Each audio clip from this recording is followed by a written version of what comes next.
Broncos country, Broncos country, Broncos country. We're finally bringing in a veteran running back for a visit. JK Dobbins visiting today and tomorrow, having some dinners, some meals with Sean Payton, and I'm sure the rest of the staff to hopefully work out this deal.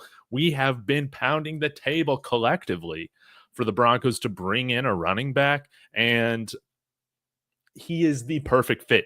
That's why I've been spamming all offseason. JK Dobbins, he is the perfect fit here. So we're going to dive into why I think the Broncos absolutely need to sign him when the visit is over tomorrow. And of course, like, subscribe. Let me know your thoughts in the comments. Join my Discord, links in the description. Check out the first horsepower hour, links in the description. But let's go ahead and get started. David saying, I trust Payton and Payton on this process. Absolutely. Kenneth Miller beating me to the point, saying, I think we should draft J.K. Dobbins for veteran experience, or should sign J.K. Dobbins for veteran experience. J.K. for just kidding. J.K. for Jello knees. Yes, Kodiak Broncos podcast has coined that. And guys, you might be wondering, why is this visit not happening until now? It has to do with the comp pick formula.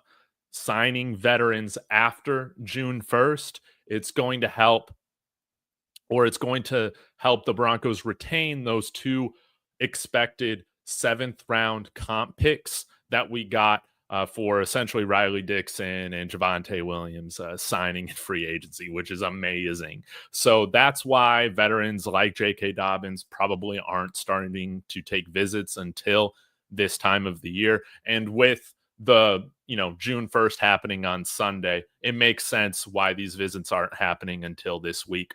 So look for other veterans to sign as well. Now, the interesting thing with J.K. Dobbins is that the Chargers have a UFA tender on him. What does this even mean? It means if he is not signed by, I believe, some date, either late July or early August, he automatically signs a deal with the Chargers for, I think it's around $4 million. But if he signs another deal with another team prior to that, the Broncos have to give the Chargers a 7th round pick next year. So essentially it's like trading for a 7th round draft pick for J.K. Dobbins, which I absolutely love. It's a no-brainer. Yeah, absolutely do that. Now, I can't remember if the Chargers have matching rights on this tender. You guys can let me know. But I would expect this deal to probably be around $4 or $5 million if they do offer it to him, with incentives. And yeah, it's going to be interesting. So I'll get to your comments here in just a minute, but I did want to head over to Twitter, see what my friends are saying. Coach Pat Chiotti saying this would be pretty significant. Still a young back, extensive injury history, looked good at times last season. He had 200-yard games. That came in week 1 and 2. And obviously he destroyed us in Denver, running for over 90 yards in week 6. I'd feel better about Dobbins, Harvey, Estime. Yes, no doubt about it. And as Tom Palacero is saying, JK Dobbins head to Denver tonight, Wednesday night, to have dinner with the coaches and visit the facility on Thursday. The dynamic Dobbins, who had over 1,000 yards from scrimmage and 9 touchdowns in 2024, now could land with the AFC West contender. There's no reason for him to go back to LA. Honestly, I think it's kind of a crappy move that LA pulled on him because he wants to play. And when you have Omarion Hampton, 1st round draft pick, and then a guy like Najee Harris, who I think is on the cap for like $10 million this year, it's not going to provide him with a lot of opportunity to play. Here out in Denver, he's going to be able to do that.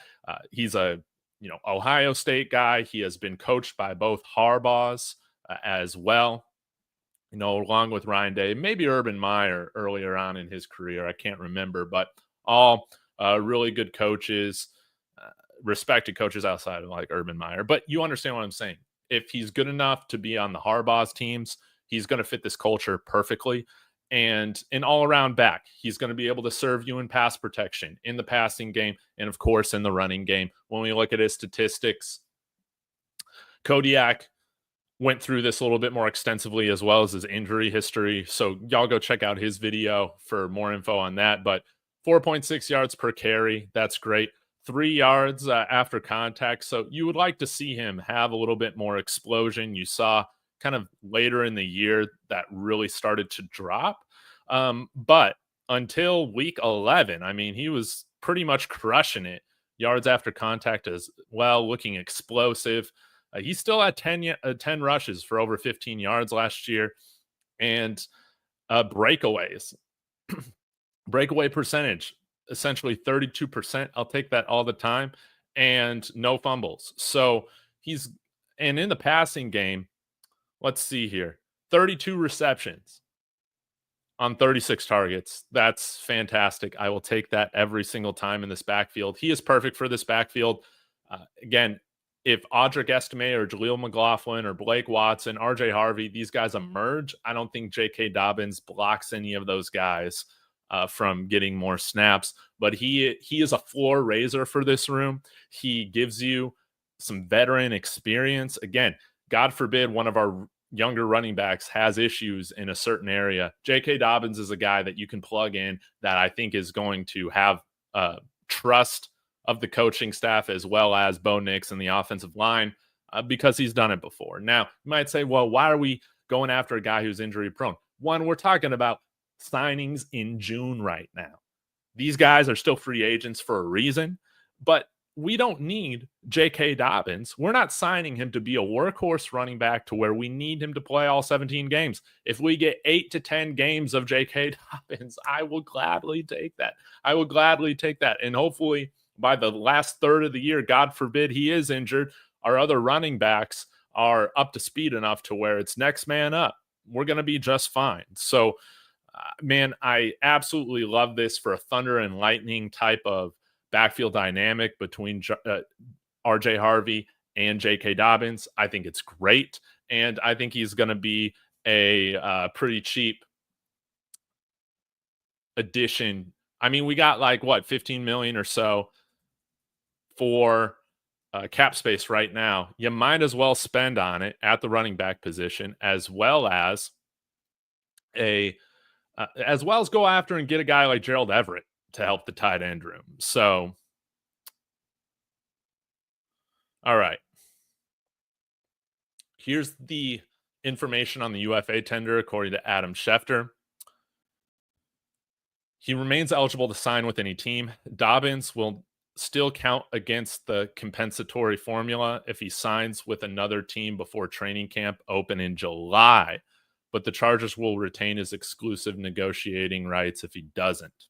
Okay, that's very, very interesting. So maybe we might have to wait for him to actually sign until July, which would be kind of annoying. Very, very interesting. Let's see if there's any more information on this. Carson. The Chargers have a UFA tender worth $3.428 million on JK Dobbins, giving them exclusive negotiating rights if he remains unsigned by training camp.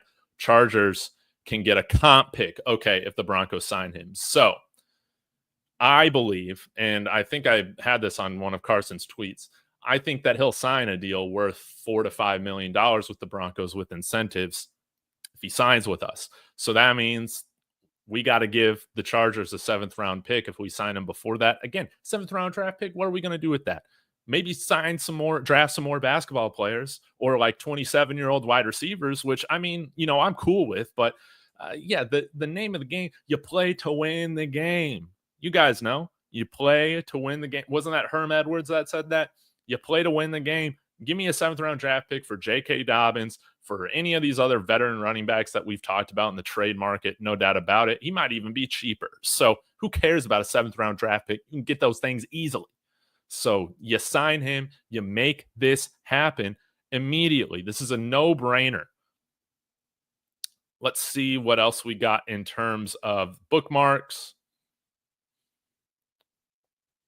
Or Chase put that down. Yeah, and I responded to that. Now, Brian Baldinger his initial guess, I guess, is that Jaleel McLaughlin will be the Broncos' week 1 starting running back. If that doesn't tell you that you need to sign JK Dobbins, I don't know what does. I think you bring in JK Dobbins, you have RJ Harvey, Audric Estime, I think, makes the roster. And then for that fourth running back spot, it's between Blake Watson and Jaleel McLaughlin. I think we'll keep 4 running backs on the roster. Andy saying, entering free agency, JK Dobbins was one of my favorite available running backs. While his time on the open market has been long, he may be signing with the best possible fit soon. And outside of maybe the Chicago Bears, they have Roschon Johnson. Of course, they have the guy from Detroit that was at Philly that I'm blanking on his name right now, of course. But yeah, Roschon Johnson as your RB2, I don't know. Would you rather play right now for the Broncos or the Bears? I think we all know that answer. Sleeper Broncos. How would we feel about a potential room that consists of JK Dobbins, RJ Harvey, Audric Estime, and Jaleel McLaughlin? I feel very good about this room. And then you also have, I always forget about Tyler Bidet. Guys, I'm just not a channel. I'm just not a guy that's hyped up on Tyler Bidet. He's been in the NFL. He's going on his 4th year now. And it's always been what if with him. That's how I feel about it. And Blake Watson. You could probably keep those guys on the practice squad if they're not on the team. But this changes my whole feeling about this running back room. Not as much risk with this room when you have a veteran with experience that you can rely on as long as they're healthy. And I think, hey, if you're having a 3-headed monster attack with JK Dobbins, RJ Harvey, Audric Estime, that might keep JK Dobbins healthy as well. Could be great. Cameron Parker, friend of the show, saying a 3-man backfield will do far more positive than negative with J.K. Dobbins in the room. You could argue this will be the best health staff Dobbins will have in his entire career. Yeah, because the Ravens don't do a good job. The Chargers are always hurt as well. We now keep guys healthy. A trio of Dobbins, Harvey, Estime is pretty good and still good for Estime's development, who's only 21. This is bad news for Jaleel McLaughlin, who is also already on the hot seat. Yes, in my opinion, I agree with Cameron on this. Come to a situation, if the knock on you is you're never healthy, come to the best training staff in the NFL. We have had the best or the lowest rate of injury in the NFL the last 2 seasons. This is a no-brainer, and you get an opportunity to play, and you're going to be running behind a good offensive line, and you're going to be playing with a rising star at quarterback. This is perfect. Cody Rourke, Dobbins could have a massive impact offensively if he can stay healthy. Biggest thing for Broncos is establishing proper roles at the position. Last year's rotation was too up and down, and nobody had a chance to get the hot hand. Totally agree with that. So with that being said, we need to sign J.K. Dobbins. Who cares if we got to give up a 7th-round pick? You automatically do this. I've talked about giving up a mid-round pick for freaking Alvin Kamara. So, yeah. Mid-round pick for CMC. That won't happen. The Jaguars probably want a higher day 3 pick than a 7th-round pick for somebody like Travis Etienne if he's truly available. This is the best bang for your buck. He knows the division rival as well with the Chargers, and a guy that I think is going to play his role well. It makes so much sense on both sides for him to want to come here and for us to need him. But we need a veteran back in this room. We need a veteran back. Remember how important George Payton talked about how pass protection was and why he loved Javonte Williams for that reason. Now, Javonte Williams didn't give you much outside of pass protection this past year, right? But imagine if we went to this room without a proven pass protector at the running back position. That's like, what if RJ Harvey isn't up to speed, or like he's a little inconsistent with that being a first-year running back, which is totally fine. Totally fine. We as a Broncos staff, which I'm not part of, but this is how I feel like they need to handle this, is we need to make sure that we're not giving RJ Harvey, putting him in situations to where he's going to fail, right? J.K. Dobbins helps in so many ways. Could J.K. Dobbins be that 3rd down back for you in some in some ways when you need to make sure you get pass protection, and he's going to be great out of the backfield as well. Yes. T Fishes, do you want a war right now? Yes, I love A.T. Perry, but I don't like Bidet. Yeah. You should love the logic because you're right. It doesn't make any sense. But I love A.T. Perry. Maybe if Tyler Bidet was built like Derrick Henry, I would be on him too. I would be all about Tyler Bidet. But no, man, not feeling Tyler Bidet. A.T. Perry still has the athleticism to be amazing. All right. Get to a few more of your comments. Who's getting cut? Bidet given. Sorry, not Estime. It's going to be between Jaleel and Blake Watson for that last spot on the roster for running backs. We're going to keep 4 running backs. That's how we're going to do it. I don't want to give away a future basketball player for JK Dobbins. We're going to move on. Hydra Ammo. There's so many players who should make a video about who you think makes the roster. Seems like we have an overload on a bunch of positions. I'd rather have extra room for all of our new picks. Where do you feel like we have an overload at outside of maybe edge and cornerback? I mean, we'll cut Damari Mathis, right? But, I'll do that. Maybe offensive line, but, I mean, that's a great problem to have. Guys like Jaleel McLaughlin, I don't think make 75% of NFL rosters. You could argue that our linebacker room, might be the same way at the bottom end. Our defensive line was great, but Zach Allen led the NFL in snaps at his position. That needs to change, and it's because he got guys like Ayoma, Owazarike, clogging up the active roster as well. We could do better. But all the draft picks, I think, are going to end up on the active roster. The one guy that might not is Caleb Lohner being at tight end. I think he will because that position group sucks right now. Give me Caleb Lohner over Lucas Kroll. It's very evident you can hide Lucas Kroll away on the practice squad for him to be like our tight end 5 if we need.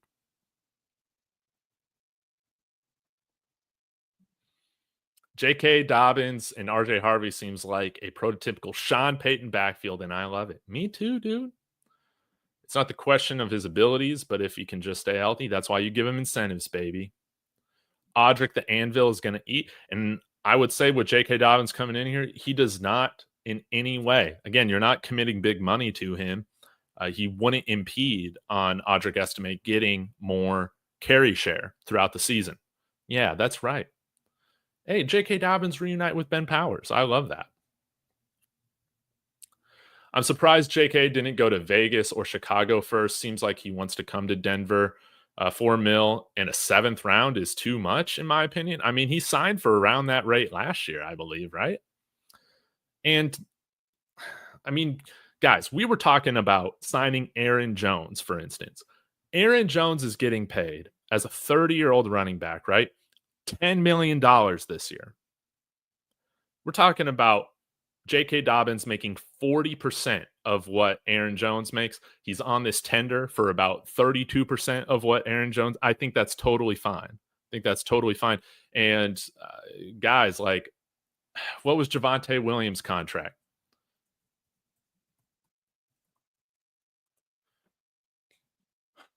Javonte Williams signed a 1-year, $3 million deal with the Dallas Cowboys. Javonte Williams ran for 400 yards last year? This guy doubled Javonte Williams' rushing total last year with less snaps. J.K. Dobbins was at 4.6 yards a carry. $4 million for this type of back is absolutely reasonable. No doubt about it. Javonte Williams averaged, let's see here, 3.7 yards a carry. He averaged 0.6 yards after contact per rushing attempt. So if the Cowboys are going to sign Javonte Williams, who can only pass protect for $3 million, how about we get a guy with real juice and real production for $1.5 million more. I think it's totally reasonable. I will fight you all on this move. I'm just pumped up. Douglas Wall, my wish might come true. It's gonna feel great. I'm not sure what it means. It means we're trying to win football games, Corey. That's how I feel about it, man. Again, this doesn't impede development of any of our backs, I think, with talent, and it makes sure that they're not going to be handed snaps because the room just sucks. You know, they're going to have to earn it. Jaleel's going to have to earn a roster spot this year. Blake Watson's going to have to fight for his spot. Audric Estime, again, if he just comes out and looks slow and sluggish and all that, I hope not. He could be on the chopping block too. But this ensures that all these young guys, they have to fight for their right to be on the roster, and that will only make them better. I think that's good. And they could also benefit from a veteran in the room. I think so.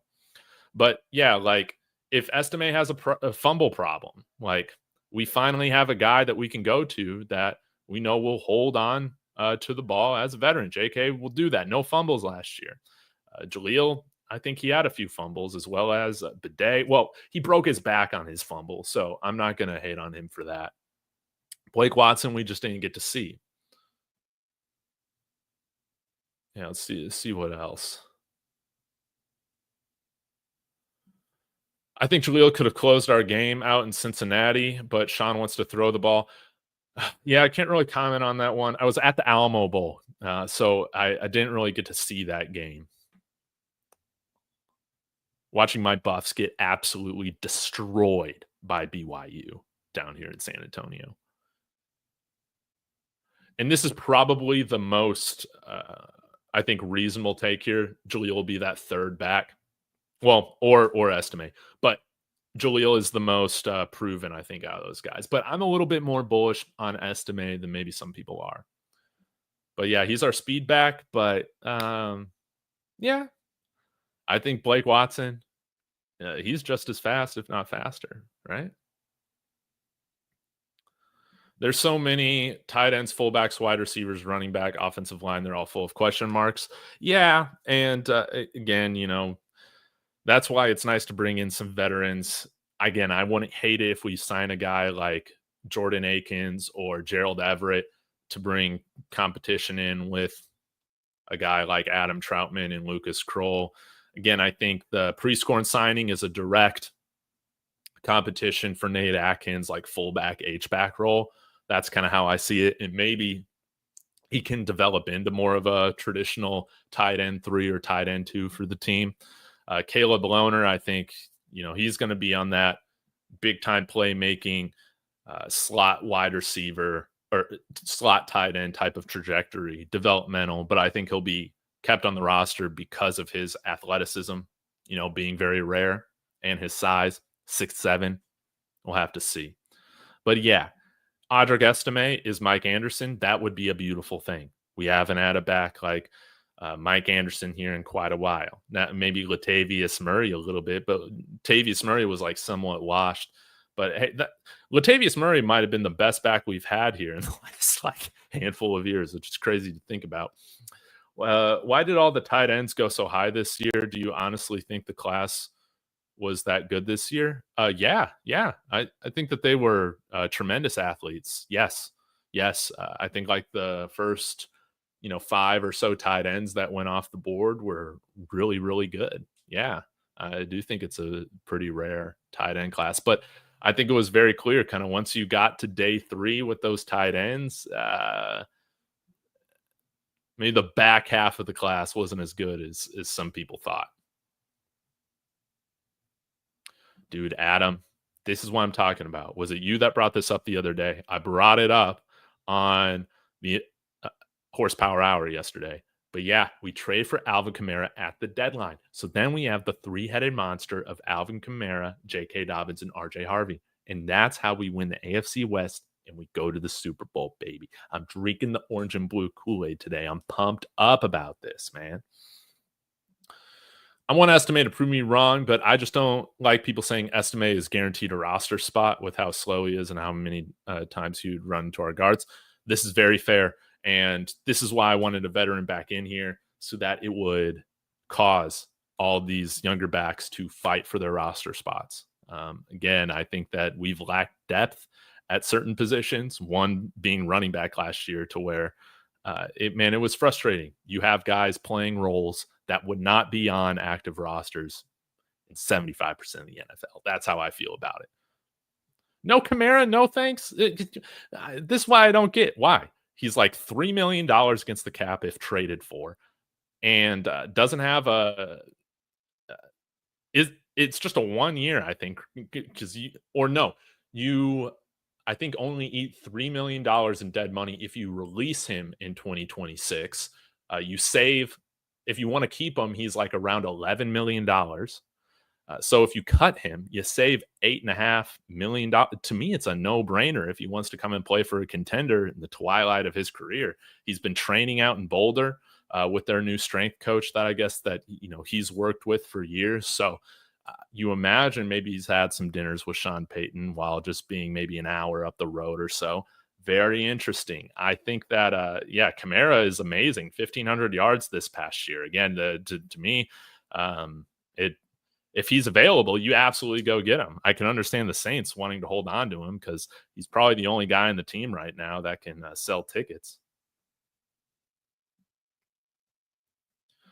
Yeah, that's right. JK Dobbins, Alvin Kamara, RJ Harvey. Is that not just a scary backfield? And you keep everybody fresh. You keep everybody fresh with a rotation like that. No, Paul. Paul, I've been over this in some other videos. Please go check it out. He is a big cap hit for the Saints, but if he is traded, he is much more economical on his new team. A lot of the dead money, the cap hits, all that, it's strictly tied to the Saints with how they structured his deal. So if we trade for him, he's on the books for like $3 million this year and 11.5 next. That's it.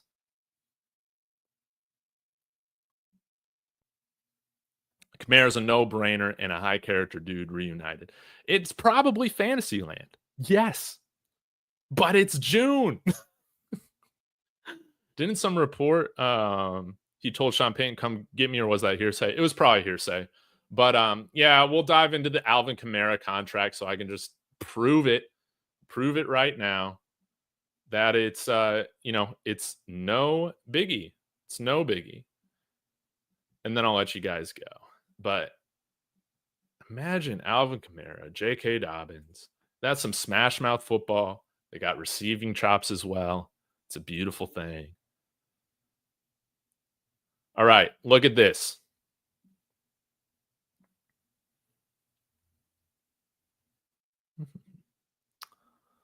We'll zoom in a little bit. Yeah, this contract is terrible for the Saints. $18 million cap hit next year in 2026. But you trade him as a post-June 1st trade. Look, for the team that trades for him, he's only on the books for $2.99 million and then $11.5 million the next year, with only $3 million of dead cap if you want to move off of him in 26. So you can save $8.5 million next year. We're off the Russell Wilson money. We have like little to no dead money at all. Yeah, to me, this makes so much sense from a Broncos perspective. I think the reason that he hasn't been traded is because the Saints logically want to hold on to their best player, but he should demand a trade and get out of there. And I think it would also benefit the Saints because they can also get off of some of that dead money later on in the contract. So this is all from Spot Track. That's where I'm getting my information from when it comes to this contract. It's a much worse contract for the Saints right now than it is for any other team who brings them in.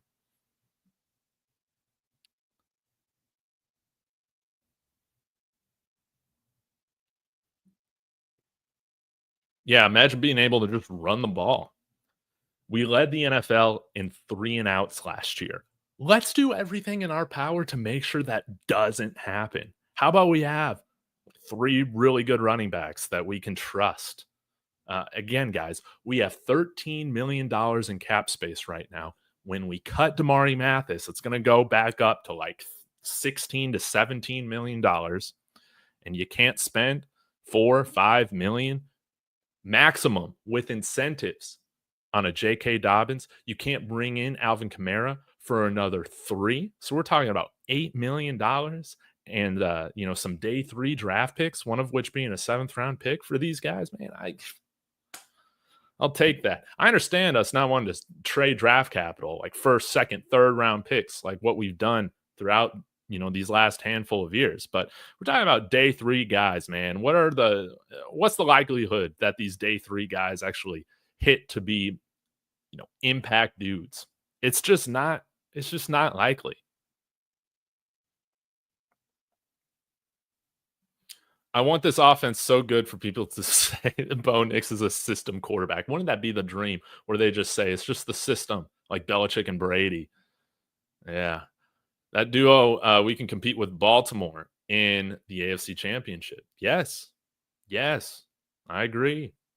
I'll drink that Kool-Aid as well. Today's got me bricked up. It's got me pumped up. Hire me as general manager, right? Sign A.T. Perry to a 5-year deal. That's what I'm talking about, guys. I'm pumped up about this. JK Dobbins better sign. Imagine Super Bowl run. And you guys might be saying, Dave, that's crazy to be talking about Super Bowl. It is. But we got Bo Nix on this rookie deal right now. It's time to just try and win as best as we can. Who's to say, man? When the Giants won their Super Bowls however many years ago, weren't they just wild card teams? We got the defense. Now, can we have an offense worth a damn? I think so. Will the new tight end from Ole Miss turn into anything? Again, I think that he's more of just kind of an H-back, fullback, depth tight end, Nate Atkins role. And he's much bigger than Nate Atkins. He's faster than Nate Atkins. I mean, Nate Atkins is like 6'2". This guy's like 6'5", 6'6", has like 30 more pounds on him, if I remember correctly. Could be lying about that, but the 40 time better. The 10-yard split, much better as well. Just a better athlete, longer arms significantly, and a guy that, why not bring in some competition for that H-back role? So, man, I'm pumped up about this. I cannot wait. Yeah, and I love Nate Atkins, man. I love Nate Root Beer Atkins, but you know what I love more than Nate Atkins is just getting the best team possible, winning as many games as we can. And I think how you get there is making sure you're bringing in competition for everybody. And it's nice to see that. I think we've done that with Caleb Lohner and Lucas Kroll, as well as now Caden Prieskorn with Nate Atkins. But the next move that I'm waiting for is bringing in a tight end to compete with Adam Troutman. We can save, I think, another $3 million by releasing him as well. Gerald Everett might cost that, but we'll have to see. Paul loves Prieskorn, man. I thought this guy should have been drafted. But again, like I said, I guess the day 3 tight ends, they were just kind of like normal day 3 tight ends. But he's a good blocker. And that's why you could see him in this role with the Broncos, and why I'm not ruling him out on the 53. But guys, I got to get out of here. I'm getting a call. Have a wonderful day. Go Broncos.